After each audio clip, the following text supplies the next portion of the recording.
कहानी का नाम खामोश सिमरन। शहर अभी सोया नहीं था। रात के 11 बजे भी सड़कें जाग रही थीं। हॉर्न, भागते कदम, दुकानों की आधी बुझी लाइटें और हर चेहरे पर अपनी अपनी जल्दी।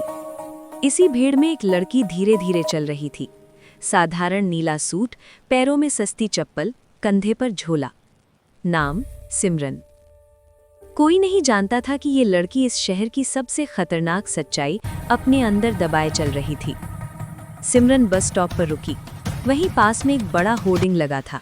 होर्डिंग पर मुस्कुराता हुआ चेहरा, मंत्री गौतम सिंह। नीचे लिखा था, जनता की सेवा ही मेरा धर्म है।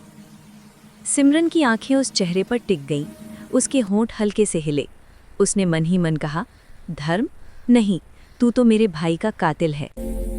हवा तेज चलने लगी।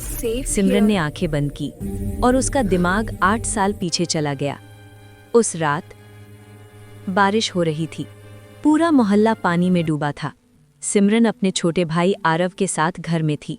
आरव हंसते हुए बोला, दीदी, कल मेरी नौकरी का इंटरव्यू है। अगर सिलेक्ट हो गया ना तो मम्मी को गांव से यहीं बुला लेंगे। सिमरन ने उसके सिर पर हाथ फेरा। तू जरूर करेगा आरव, तू बहुत अच्छा है। तभी बाहर शोर हुआ। कुछ गाड़ियों की आवाज, तेज ब्रेक, फिर दरवाजे पर जोर की लात। सिमरन कुछ समझ पाती उससे पहले ही 4 लोग घर में घुस आए। हाथों में डंडे, आंखों में नशा, मुंह पर गालियां। आरव आगे बढ़ा। आप लोग कौन हैं? क्या चाहिए? जवाब में डंडा चला। आरव जमीन पर गिर पड़ा।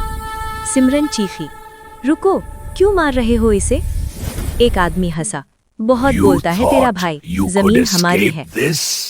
सिमरन को समझ आ गया, ये वही जमीन थी जिसके लिए कई दिनों से धमकियां आ रही थीं और जिसके पीछे गौतम सिंह का नाम था।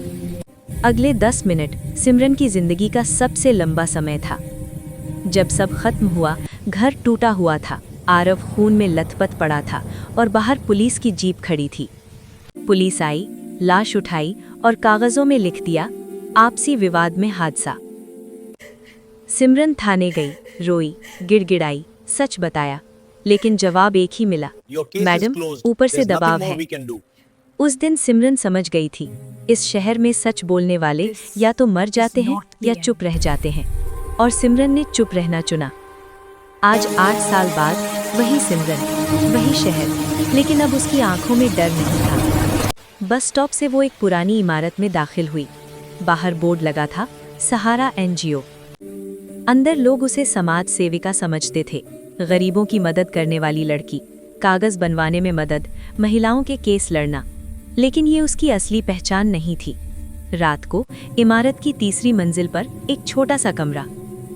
सिमरन ने दरवाजा बंद किया, अलमारी खोली, अंदर से एक फाइल निकाली।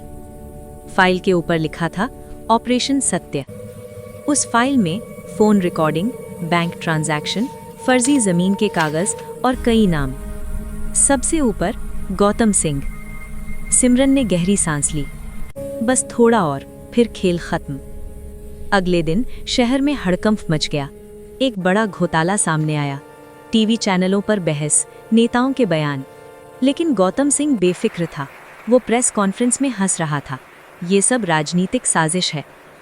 उसे नहीं पता था कि साजिश उसके खिलाफ बुनी जा चुकी है। सिमरन उसी दिन एक लोकल थाने पहुंची। वहां कोई उसे खास तवज्जो नहीं देता था, लेकिन अंदर एक दराज में एक पहचान छुपी थी। उसने पर्स से एक कार्ड निकाला, स्पेशल इन्वेस्टिगेशन यूनिट SI सिमरन। वो अफसर थी, लेकिन ऐसी अफसर जो सिस्टम के अंदर रहकर सिस्टम की गंदगी साफ करती है। उस रात ऑपरेशन शुरू हुआ। बिना सायरन, बिना लाइट, 3 गाड़ियां गौतम सिंह के फार्म हाउस की तरफ बढ़ीं। सिमरन सबसे आगे थी, चेहरे पर नकाब, आंखों में ठंडा गुस्सा। दरवाजा तोड़ा गया, गार्ड्स पकड़े गए, कमरे खंगाले गए और आखिरकार वो डायरी मिली। काली डायरी, हर रिश्वत का हिसाब, हर हत्या का आदेश।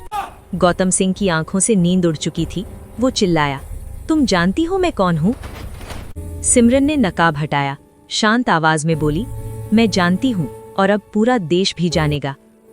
अगली सुबह अखबारों की सुर्खियां बदली हुई थीं। मंत्री गिरफ्तार, भ्रष्टाचार का पर्दाफाश, एक महिला अफसर की बहादुरी। लेकिन सिमरन किसी इंटरव्यू में नहीं आई, किसी कैमरे के सामने नहीं गई। वो उसी बस स्टॉप पर खड़ी थी जहां कहानी शुरू हुई थी। होर्डिंग बदला जा चुका था। गौतम सिंह की जगह अब सफेद खाली थी। सिमरन मुस्कुराई, हल्की सी।